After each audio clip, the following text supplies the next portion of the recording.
Hey guys, तो यार this is a small video regarding tax loss harvesting कि tax loss harvesting हमें करनी चाहिए या फिर नहीं करनी चाहिए। तो यार अगर आपने मेरे चैनल पे कभी पुरानी वीडियो जाके देखी हो तो usually I was against tax loss harvesting.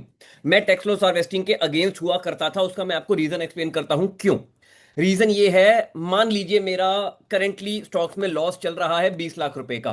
कुछ प्रॉफिट बुक हुआ है, जो भी है 10 लाख रुपए के अराउंड का प्रॉफिट बुक हुआ है। एग्जाम्पल, 20 लाख का मेरा लॉस चल रहा है। जस्ट एज एन एग्जाम्पल, इतना होता नहीं है वैसे, बट हाँ अभी खैर ज्यादा हो रखा है। तो अगर मैं इस लॉस को बुक करूंगा तो मान लीजिए मैंने अपना टैक्स तो बचा लिया शॉर्ट टर्म में या लॉन्ग टर्म में। लेकिन जो मैं प्रॉफिट बुक करूंगा, जो प्रॉफिट मेरा टेक्निकली लॉन्ग टर्म में हो सकता था, जैसे मान लो 6 महीने से मैं होल्ड करके बैठा हूं और 6 महीने या 7 महीने अभी और लगेंगे टारगेट को आने के लिए, तो उस इन दैट केस मेरा टोटल प्रॉफिट 13% के 13 महीने में प्रॉफिट होगा, जो कि लॉन्ग टर्म टैक्स स्लैब में जाएगा। बट करेंटली मार्केट में क्या हुआ है, करेंटली मार्केट में मेरे स्टॉक 50% गिरे हुए थे, वो मैंने खरीदे और वो उसके बाद भी 30% डाउन है।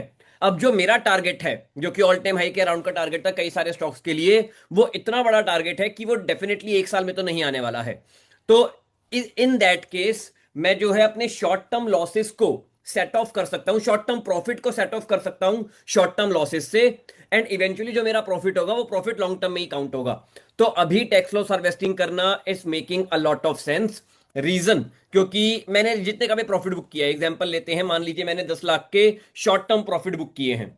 तो शॉर्ट टर्म प्रॉफिट बुकिंग पे ideally I should be paying कितने 20-25% टैक्स है, मेरे को याद नहीं है, जितना भी है सीए मेरा देखता है यार ये सारी चीजें। तो अज्यूमिंग 25% टैक्स है शॉर्ट टर्म में।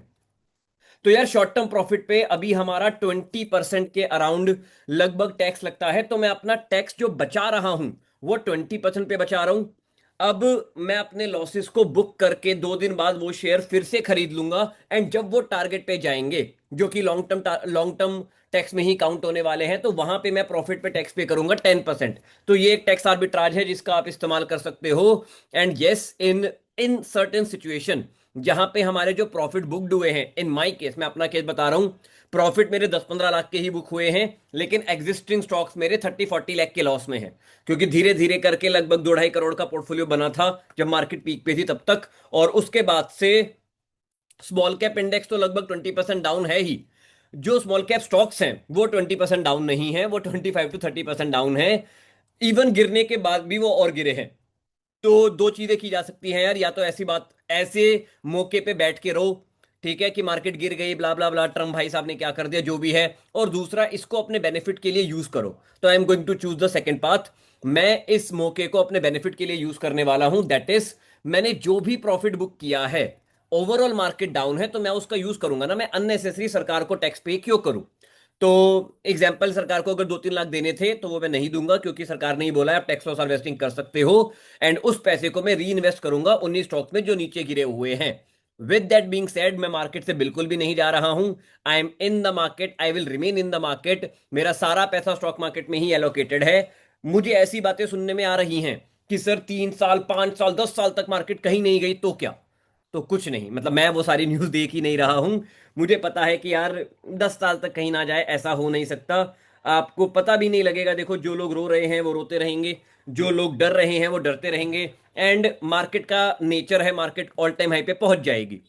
जो लोग अभी बोल रहे हैं फॉर वट एवर रीजन, जो लोग अभी बोल रहे हैं कि मत खरीदो, मार्केट गिरी हुई है, there is a lot of uncertainty, जब निफ्टी ऑल टाइम हाई पे जाएगा या मार्केट ओवरऑल रिकवर करेगी एंड ऑल टाइम हाई पे जाएगी, सेम पीपल, वही सेम लोग बोलेंगे हाँ अब खरीद लो। अब इंडिया एक सुपर पावर है, विश्व गुरु है। इंडिया की जो है ग्लोबल कंजम्पशन बढ़ रही है, ब्ला ब्ला ब्ला, डी डॉलराइजेशन, ऐसे बड़े बड़े वर्ड लेके, तब वही लोग आपको बोलेंगे खरीदो।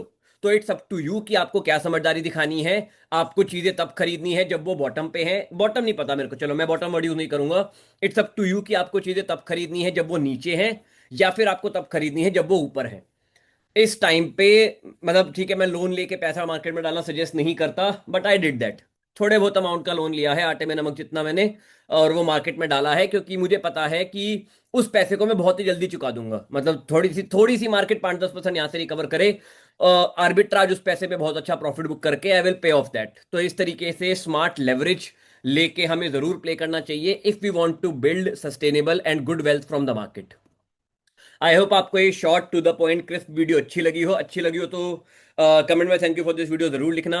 वीडियो लाइक करोगे तो मेरे को बहुत अच्छा लगेगा and I try to be regular. On that note I will see you in my next video. Bye bye, take care and happy investing. Bye bye.